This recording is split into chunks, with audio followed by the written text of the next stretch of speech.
Nuevamente, hermanos, nuevamente Dios ha sido bueno con nosotros.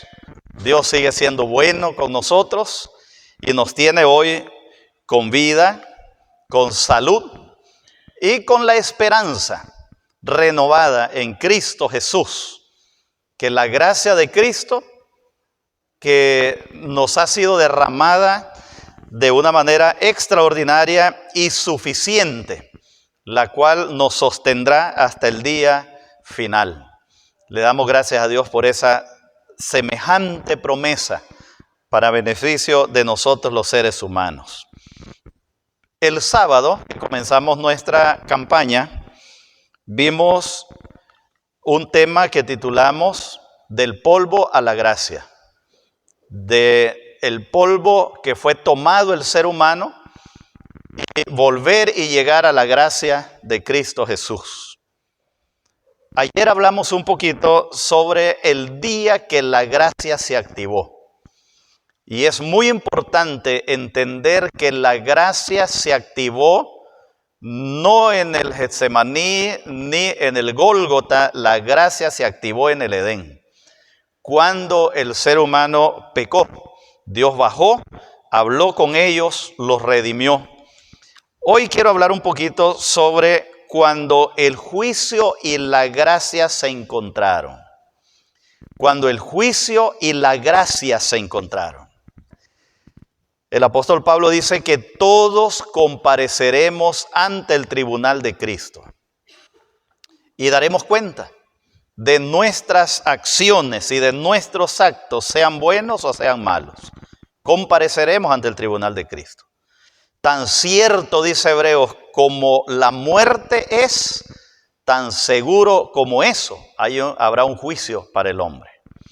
Así es que el juicio y la gracia deben coordinarse siempre y siempre irán de la mano. Y para introducir el tema de hoy, quiero llevarlos a una fascinante historia que para poder entenderla debemos dividirla tal vez en 3 secciones para poder ilustrar cómo opera la gracia y el juicio. En este caso, extraordinario. Y para eso vamos a mencionar un poco la desgracia del rey David en segundo libro de Samuel. El capítulo número 16. Segundo libro de Samuel, el capítulo número 16. El hijo de David, Absalón, se había rebelado contra su padre. Y la rebelión de Absalón llevó a David a huir de su trono, a buscar auxilio en las montañas. Y mucha gente fue con él. Y la historia comienza con un hombre. Es posible que usted haya leído la historia de David semi-derrotado, herido por la rebelión de su hijo, trastornado su reino y él va huyendo camino a buscar refugio al otro lado de las montañas. Y es en ese contexto que David va huyendo donde suceden los hechos. El versículo número 5 dice lo siguiente, segundo libro de Samuel, capítulo 16 y el versículo número 5. Y vino el rey David hasta Bahurim, y aquí salía uno de la familia de la casa de Saúl. Recuerde que David va semi-derrotado, va destruido, va dolorido, va huyendo, va con un grupo de fieles seguidores, súbditos que lo acompañan, y se le aparece en el camino a este hombre, y dice la Biblia, el cual se llamaba Simei, hijo de Gera, y salía maldiciendo a David. Y dice el versículo 6, y arrojando piedras contra David y contra todos los siervos del rey David y todo el pueblo que iba con él. Versículo 7, y decía Simei, maldiciéndole, fuera, fuera, hombre sanguinario y perverso. Jehová te ha dado el pago de toda la sangre de la casa de Saúl en el lugar del cual tú reinas. Y iba en una ladera de la montaña, iba David rasgado sus ropas, semi-derrotado, huyendo de su hijo, con el corazón quebrantado, y al otro lado del camino iba Simei. Se me iba maldiciendo y arrojando y tirando piedras y diciendo todo tipo de vejámenes contra el rey David. Y dice el versículo número 9, entonces Abisai, hijo de Sarbia, dijo al rey, ¿por qué maldice este perro muerto a mi señor el rey? Te ruego que me dejes pasar y quitarle la cabeza. Y el rey le respondió, ¿qué tengo yo con vosotros, hijos de Sarbia? Si él así maldice, es porque Jehová le ha dicho que maldiga a David. ¿Quién pues le dirá por qué lo haces? Tremenda la actitud de David. Va huyendo y va casi perdiendo la batalla, semi-derrotado, huyendo de su hijo, ha dejado el trono a su hijo, y sale este hombre maldiciéndole y diciendo todo tipo de palabras soeces y feas contra el rey David. Y dice el versículo que David reaccionó, dice, ahí déjenlo que maldiga, va, y es el Señor, dice, que lo ha mandado para que yo reaccione. Tremendo. Pero era una ofensa fatal contra el ungido del Señor, una ofensa que no se debió haber perdonado. Sin embargo, David hace una función a veces de alguien pacífico, de alguien misericordioso, de alguien clemente, de alguien sobrio, y David dice, déjenlo ahí que maldiga si él quiere maldecir. Pasa el tiempo y David es restituido nuevamente al reino, y cuando David vuelve victorioso, aquella amargura de aquel hombre pudo haberse almacenado en el corazón de David, pero dice la palabra lo siguiente. Mire, el capítulo 19 ahora. David vuelve, viene de regreso, triunfante, bueno, semi-triunfante porque el hijo había muerto, ahora lo van a llevar otra vez al reino y David va llegando otra vez a tomar posición. Y el versículo número 15, capítulo 19, versículo 15 dice, volvió pues el rey y vino hasta el Jordán. Y Judá vino a Gilgal para recibir al rey que había hacerlo pasar el Jordán. Y Simei, ¿se acuerdan de Simei? El hombre que lo había maldecido y que le había gritado y que había hecho muchas cosas en contra del rey David. Dice, y Simei, hijo de Gera, hijo de Benjamín, que era del Bahurim, se dio prisa y descendió con los hombres de Judá. ¿A qué, hermanos? ¿A qué dice? A recibir a David. Wow, y uno diría, pero este hombre ¿a qué juega? ¿No? ¿A qué lado está? Cuando mira que el rey va derrotado, lo maldice, tira piedras, rasga su vestido, echa polvo al aire. Y ahora cuando viene el rey de regreso, él sale con la familia y sale a recibir a David como si nada hubiese pasado. El versículo número 18 dice, y cruzaron el vado para pasar a la familia del rey, para hacer lo que él le pareciera. Entonces Simei, hijo de Gera, se postró delante de él cuando él hubo pasado el Jordán. Y le dijo Simei: Señor, no me culpes mi iniquidad, no tenga memoria de lo que hice el día que mi Señor salió de Jerusalén. No guarde el rey rencor en el corazón de este su siervo, porque su siervo reconoce haber pecado, y he venido hoy el primero de toda la casa de José para descender a recibir a mi Señor el rey. ¡Qué tremendo! Simei sabe lo que había hecho.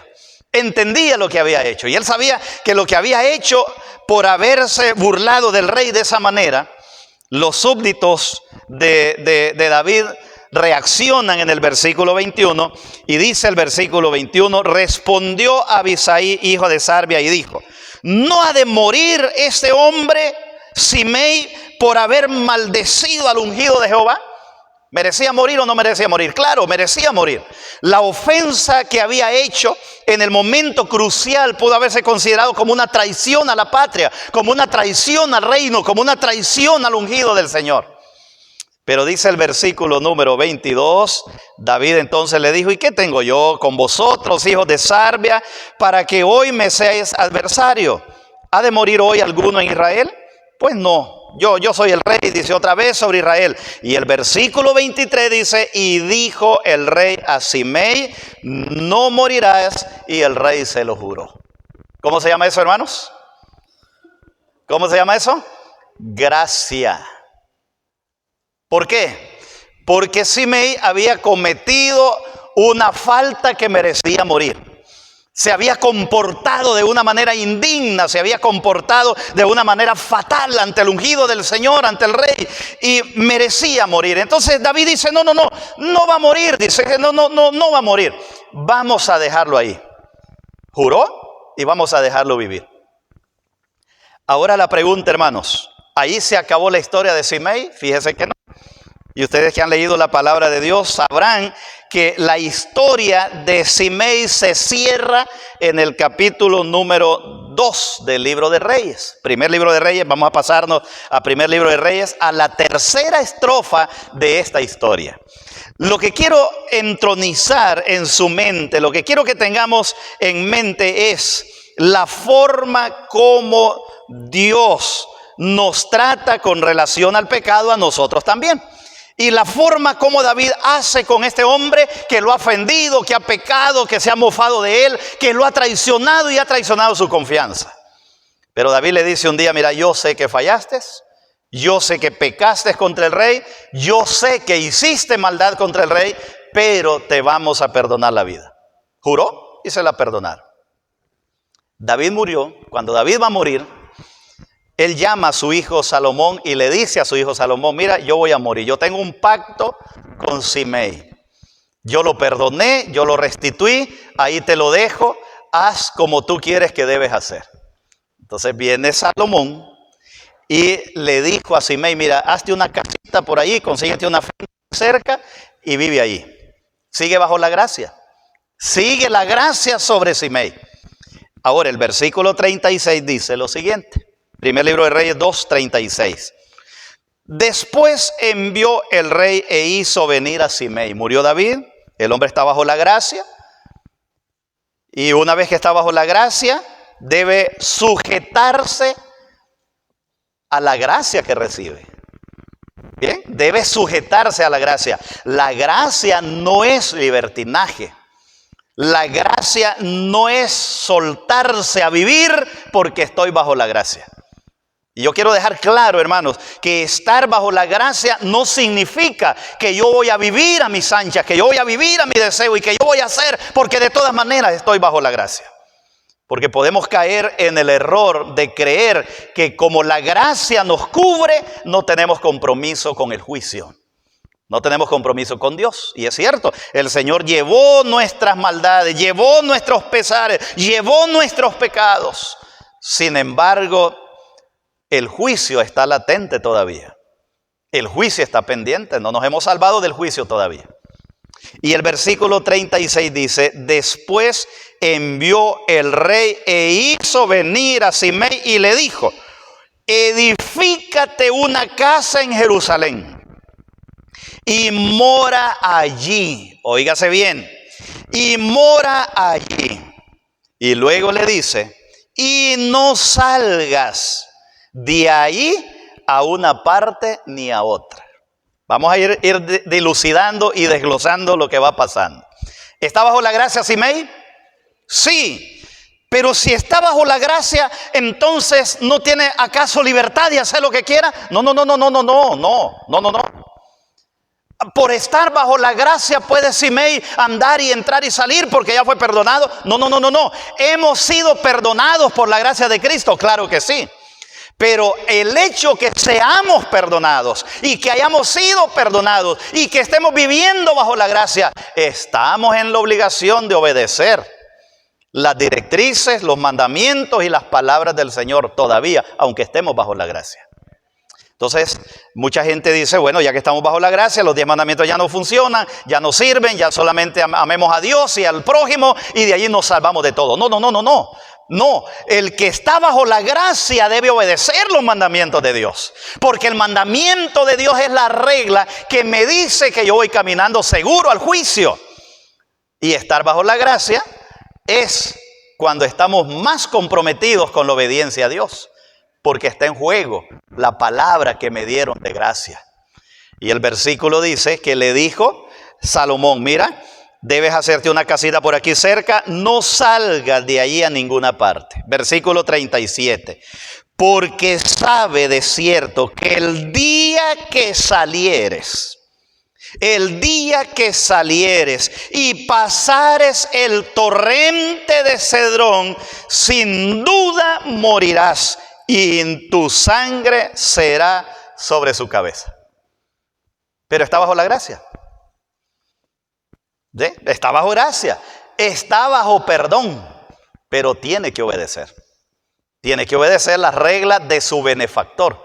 Tiene que obedecer las reglas de quien le dio la gracia. Tiene que obedecer los principios de quien lo dejó vivir, de quien lo perdonó. Y usted puede comparar este relato con Génesis, cuando Dios le dijo a Adán, ustedes han pecado, ustedes deben salir del Edén, pero salen bajo la gracia mía porque yo los he perdonado y deben vivir según la voluntad del que los perdonó. Y el versículo dice lo siguiente. Ahora, hermanos, si aguantó Simei, ustedes conocen la historia, me imagino que han leído la historia. El versículo número 39 dice lo siguiente. Fíjese bien, como que a la gente se le olvida que la gracia tiene un precio de obediencia, que la gracia va ligada con la obediencia, que la gracia va de la mano con el respeto a los principios de Dios. Y el cristiano que está bajo gracia es el que está en el compromiso, en la responsabilidad de obedecer los mandamientos de Dios. Y el versículo dice, versículo número 38, y Simei dijo al rey, bueno, la palabra está buena, como el rey mi señor ha dicho, así lo hará tu siervo. Y habitó Simei en Jerusalén muchos días. Se aguantó 3 años. A los 3 años creyó Simei que la gracia evitaba el juicio.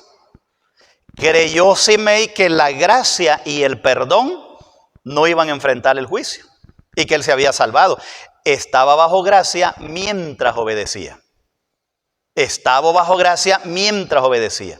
Mientras estaba obedeciendo los principios que se le habían puesto, él vivía libre, bajo la gracia, libre de la muerte y de la sentencia. El versículo 39 dice, pasados 3 años, 3 años aguantó.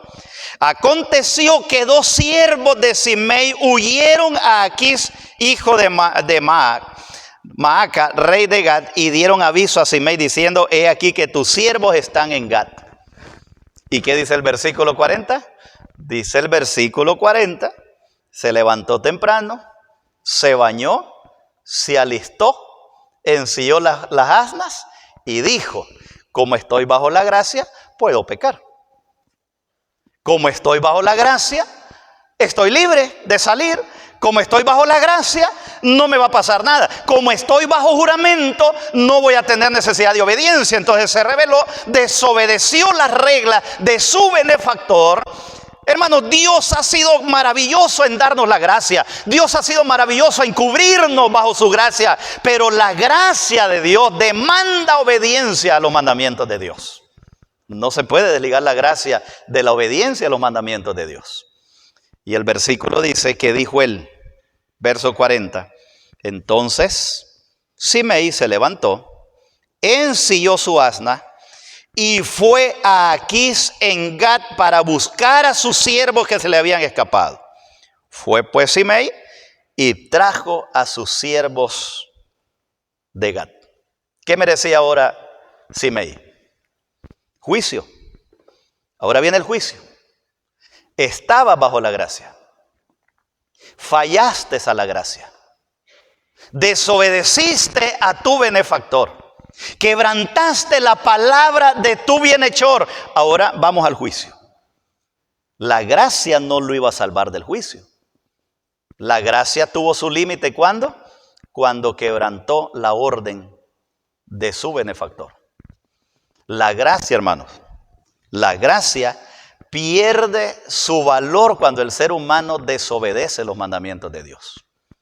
Porque Hebreos dice que entonces el que pisoteare la sangre del Hijo ya no queda más remedio de su pecado, sino una expectación de juicio.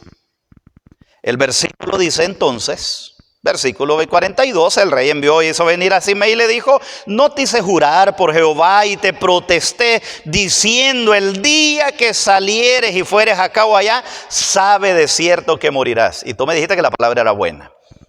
¿Por qué no guardaste el juramento de Jehová? ¿Por qué no guardaste el juramento de Jehová y el mandamiento que yo te impuse?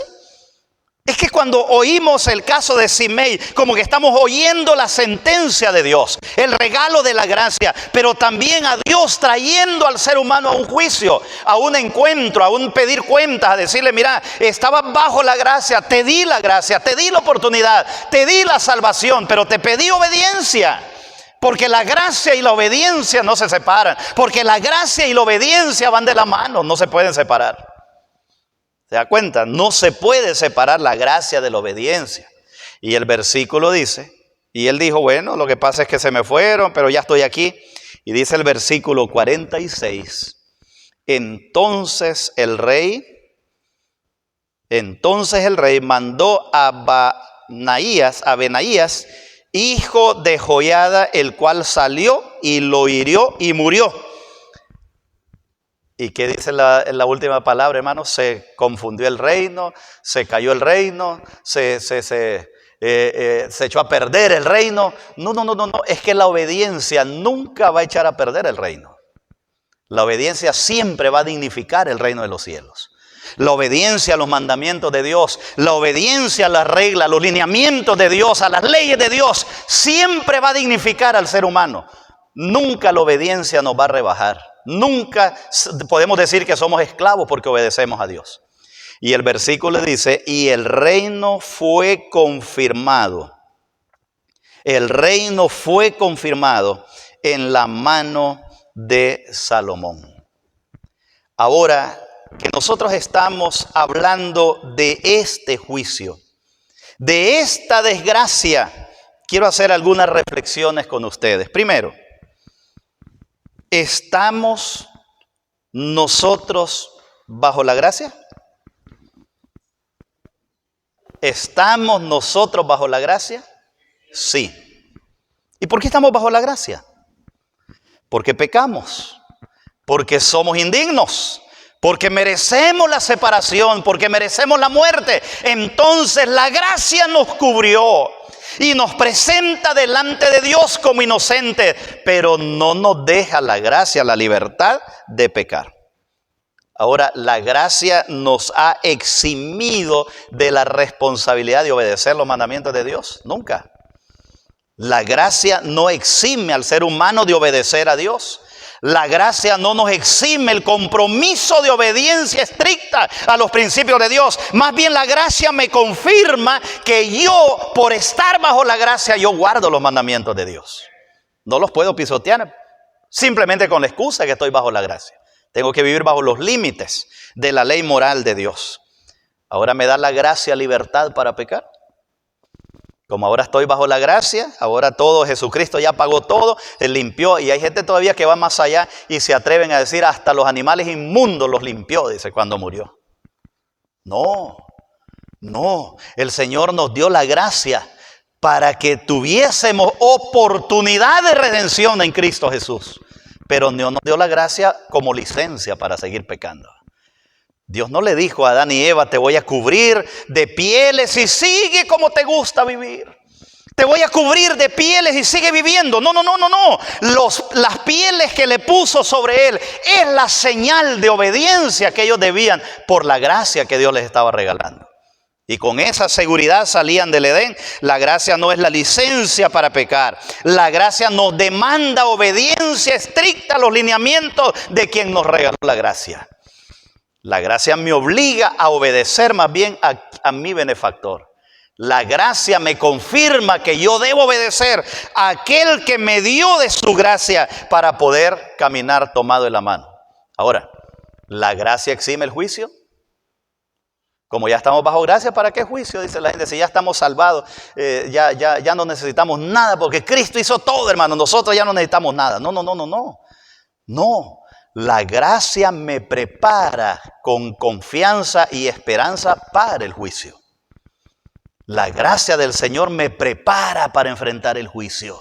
La gracia del Señor me da la garantía, me da la seguridad. La gracia nos prepara para el juicio. La gracia nos da tiempo para reflexionar. La gracia nos da tiempo para caminar, para prepararnos para la sentencia final que viene. La gracia es un tiempo de acompañamiento con Jesucristo y el Espíritu Santo para preparar nuestro carácter para el juicio que viene.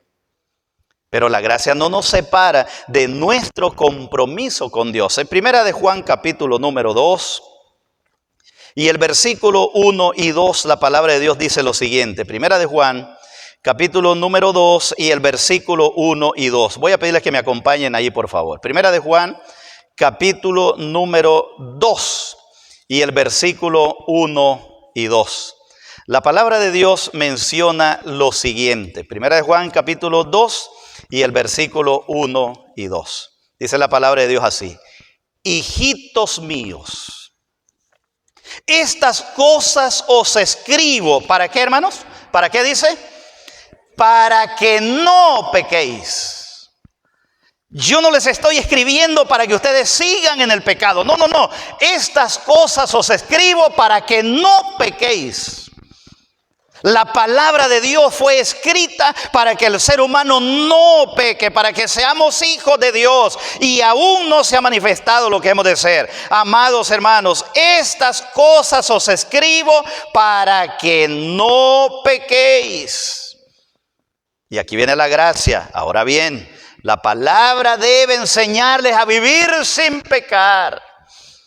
La palabra debe enseñarles a vivir sin pecado. La palabra debe enseñarles a vivir en comunión con Dios. La palabra debe enseñarles el camino. La palabra debe enseñarles la forma de vivir. La palabra debe enseñarles la manera que agrada a Dios. Para eso les escribí. Pero como suele pasar, dice el versículo, pero, si alguno hubiese pecado,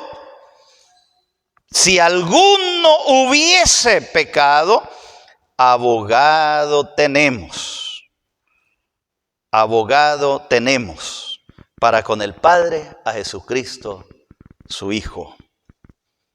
En otras palabras, el justo. En otras palabras dice, te dejo lo escrito, para que ahí aprendas de la gracia. Pero si has pecado, entonces te va a ayudar la gracia. El abogado que tenemos, ese abogado intercederá por ti en el juicio, por haber caminado bajo la gracia, por haber caminado en obediencia, por haber caminado bajo los parámetros que mi benefactor me dijo: te perdono, te doy gracia, pero camina de esta manera. ¿Cómo le dijeron a Simei? Te vamos a perdonar, pero camina de esta manera. No salgas, le dice, de la ciudad. Y vas a vivir ahí. Es más, consigue tu finca y haz tu casa si quieres, vive ahí, pero no salgas. Y lo mismo nos pasa a nosotros. El Señor dice, te voy a dar mi gracia, pero no te me salgas de la gracia. No te me salgas de un lado, no divagues, no salgas. Entonces te doy el escrito. Y si acaso hubieses pecado, abogado tenemos para con el Padre, a Jesucristo. Y el versículo 2, Él es, Cristo es la proposición por nuestros pecados. Y no solamente por los nuestros, sino también por los de todo el mundo. Cristo es la garantía de salvación, mi querido hermano. Cristo es la gracia, Cristo es el centro de la gracia, Cristo es la justificación, Cristo es la redención. Solamente por medio de Cristo Jesús podemos disfrutar la gracia completa y la obediencia a sus lineamientos. Pero el Señor restaura personas que le aman, personas que le siguen, personas que aceptan la gracia y aceptan caminar bajo la gracia. Si tú aceptas la gracia, tienes que caminar bajo la gracia, por lo menos con el manto, como hicieron con Adán y Eva. Te vamos a sacar del Edén, vas a salir bajo gracia, pero ponte quítate ¿de qué andaba vestido? Quítate las hojitas de higuera y vístete de pieles y sal bajo la gracia. Y si Adán hubiera dicho, no, pieles no quiero hojas, ¿qué hubiera pasado? Se acaba la gracia. No hubiera salido bajo la gracia. Romanos capítulo 5, versículo 1 y 2, el apóstol Pablo nuevamente en esta tremenda inspiración menciona lo siguiente. Romanos capítulo número 5 y el versículo número 1 y 2. Justificados pues por la fe, tenemos paz para con Dios por medio de nuestro Señor Jesucristo, por quien también tenemos entrada por la fe a esta gracia en la cual estamos firmes y nos gloriamos en la esperanza y la gloria de Dios. ¿Cómo estamos, dice hermanos? Firmes. ¿Qué le faltó a Simei? Firmeza para cumplir la palabra del Rey. ¿Qué es lo que le falta a la gente? Firmeza. La gente dice, mire, es que los mandamientos no se pueden cumplir, son imposibles. No, lo que te falta es firmeza. El Señor vino para enseñarnos a cumplir los mandamientos del Señor. Ahora, mi querido hermano, ¿estamos listos para aceptar y recibir la gracia maravillosa? Recuerda, la gracia tiene compromisos que van a repercutir en el juicio. La gracia es la gloria de Dios que abate en el polvo la gloria del hombre y hace por el hombre lo que el hombre no puede hacer por sí mismo. Pero la gracia nos encamina al juicio. La gracia nos lleva al juicio. Pero estar bajo gracia es aceptar la benevolencia de Jesucristo, es aceptar los métodos de Cristo, es aceptar el camino de Cristo y es aceptar las palabras de Cristo en mi vida. Todos aquellos que viven bajo la gracia es porque aceptan los lineamientos, las palabras y las órdenes de Cristo Jesús. Y si caminamos con Cristo, dice el apóstol Pablo, somos justificados por la fe. Y tenemos paz con Dios, porque la sangre de Jesucristo es el que nos reafirma en la gracia del Señor. ¿Cómo está tu fe, mi querido hermano? ¿Cómo está tu gracia con Dios? ¿Cómo estás disfrutando la gracia de Dios?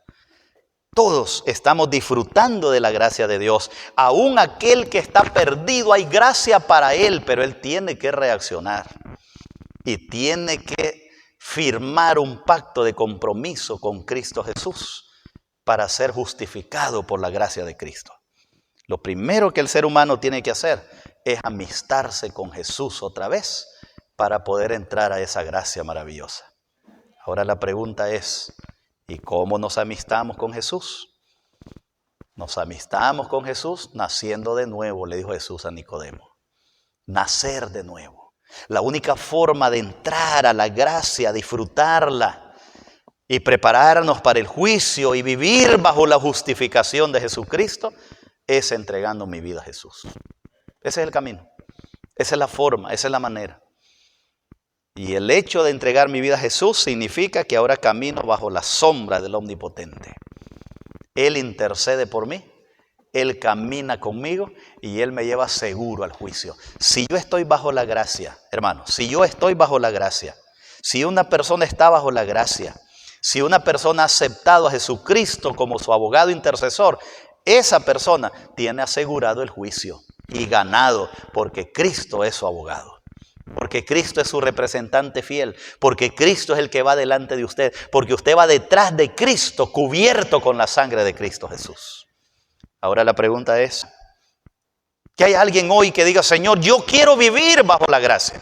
Quiero vivir bajo la gracia del Señor, pero quiero caminar de la mano del Señor para enfrentar el juicio que viene. Todos compareceremos a ese juicio, mi querido hermano. Ahora si hay alguien que quiere decirle al Señor hoy, no ha entregado su vida a Jesús todavía, no lo ha hecho. No ha entregado su vida a Jesús todavía, no lo ha hecho. Pero hoy quiere decir, mire, yo quiero prepararme. Esta semana es clave para que yo me prepare y yo haga las paces con Jesús, entregando mi vida a Jesús. Si hay alguien, ponte de pie, yo quiero orar contigo. Oiga bien lo que estoy preguntando. ¿Hay alguien aquí hoy que todavía no ha entregado su vida a Jesús? Que no ha hecho las paces con Jesús todavía, en actos. La gente cree que diciendo yo voy a ser salvo, ya está en paz con Dios. Tiene que hacer el acto del bautismo, de entregar su vida a Jesús. Morir al viejo hombre y nacer a la nueva naturaleza. ¿Habrá alguien así hoy y quiere decirle yo quiero prepararme? Yo quiero prepararme para entrar a un compromiso con Jesús y que su gracia me sostenga. ¿Hay alguien? Si hay alguien, quiero que te pongas de pie y quiero orar contigo. ¿Hay alguien en nuestro medio que esté en esa condición, que esté en ese paso, que esté en ese nivel de decisión y debe tomar una decisión por Jesús hoy? Si hay alguien, ponte de pie. Yo quiero orar contigo. Ahora, del resto de personas que estamos aquí, que están caminando bajo la gracia, recuerda que la gracia es efectiva hasta el día que enfrentemos el juicio y que seamos declarados libres al fin. Mientras no hemos llegado allí, tú no puedes salirte de los límites de la obediencia al Señor. Estamos bajo la gracia, pero debemos caminar como quienes están bajo la gracia. Debemos vivir de tal manera que mi vida agrade al que me regaló la gracia. Y yo debo aferrarme a Él. Yo debo sostenerme en Él. Yo debo tomarme de Él. Hay alguien hoy que quiere decirle, Señor, yo quiero que tú me sostengas en esta gracia donde estoy y que me sostengas hasta el juicio final. Que Cristo me sostenga. Dios te bendiga, hermano. Que Cristo me sostenga. Porque, hermanos, no estamos jugando en esta carrera. No estamos jugando en esta batalla. No hay tiempo que perder. Los que estamos bajo la gracia necesitamos mirar a Cristo cada día, asemejarnos a Él, beber de la fuente de vida para mantenernos en comunión con Él. Separado de mí, nada podéis hacer. ¿Hay alguien más? Yo quiero orar contigo hoy, con aquellos que ya están disfrutando de la gracia y que dicen, mire, yo estoy disfrutando de la gracia. Yo quiero que me sostenga fiel hasta el día final, cuando Él venga, cuando el juicio sea declarado en su totalidad. Yo quiero estar allí, haber caminado con Cristo, escuchar las palabras, bien hecho, siervo fiel, entra al gozo de tu Señor. Mientras eso no sucede, hermanos, hay que pelear todos los días la batalla de la fe. Vamos a orar. Querido Padre nuestro que estás en los cielos, te damos gracias, Señor, porque la gracia se encuentra un día con el juicio. Pero estamos seguros que los que vamos caminando bajo la gracia en obediencia a los principios del cielo, saldremos victoriosos en el juicio final porque Cristo es nuestro abogado. Porque Cristo pelea mis batallas. Porque soy amigo de Jesús, porque soy hijo de Jesús y porque Jesús es mi digno representante ante el trono de la gracia. Padre, cúbrenos con esa gracia siempre. Ayuda a nuestros hermanos a tomar decisiones sabias cada día. Y también aquellos que no han dado pasos trascendentales de salvación en su vida, márcalo, Señor, para que el día final estén preparados y llegue un día donde entreguen su vida a Cristo Jesús. Gracias por estar con nosotros. Gracias por esa inmensidad de gracia que nos regalas. Llévanos con esa satisfacción a casa, en el nombre de Cristo Jesús. Amén. Amén. Hermanos, muchísimas gracias. Dios les bendiga y será hasta la próxima ocasión.